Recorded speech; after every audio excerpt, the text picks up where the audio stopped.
When I looked around, I saw and heard of none like me. Was I then a monster? Mary Shelley, Frankenstein. There's a peculiar moment in every thinking mind. A moment when the world grows silent around you, and you realize that no one else seems to walk the same interior corridors you do. No one feels with your intensity, doubts with your gravity, or questions with your particular shade of darkness. You look around, and there is no reflection, but only distance.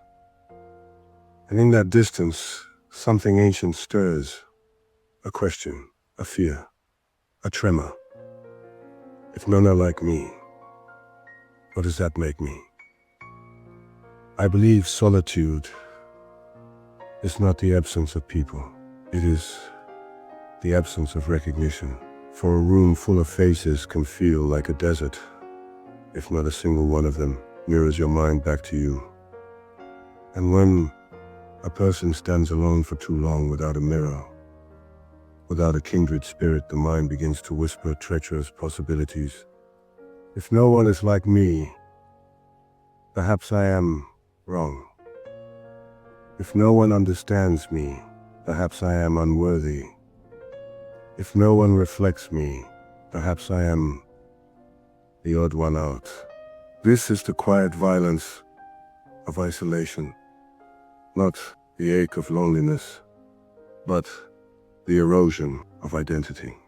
The fear that your difference is deformity, that your uniqueness is a wound. But listen closely. This is the tragic flaw in human judgment. We label the unfamiliar as dangerous. We condemn the misunderstood as monstrous, not because they are evil, but because they are untranslatable.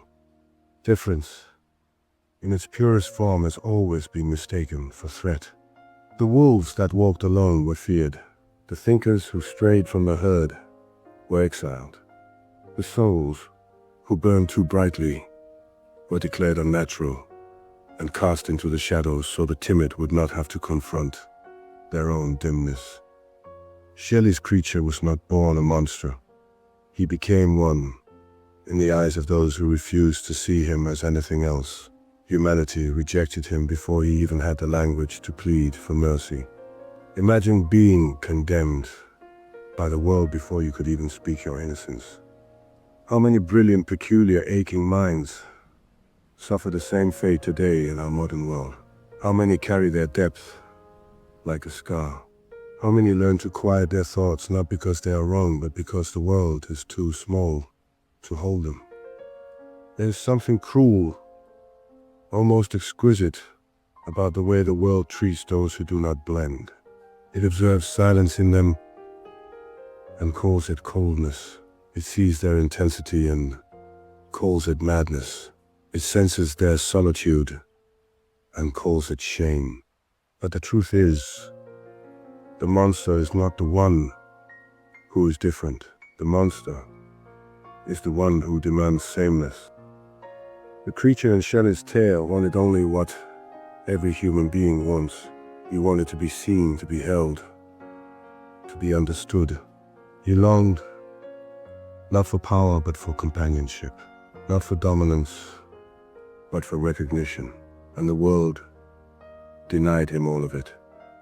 And so then the question he asks, that devastating, trembling question, becomes a mirror for any lost soul who has ever felt alien in their own era.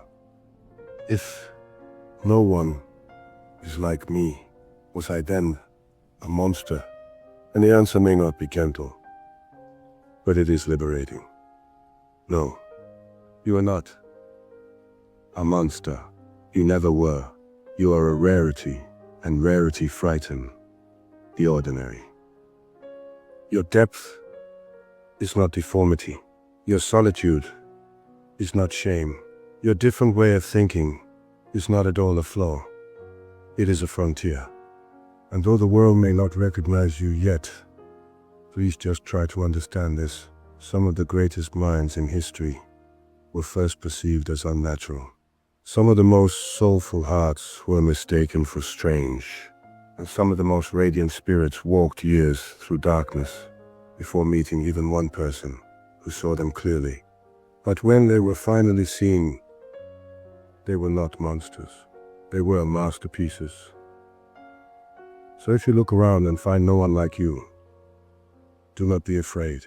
It simply means you are walking a path only few have the courage to approach.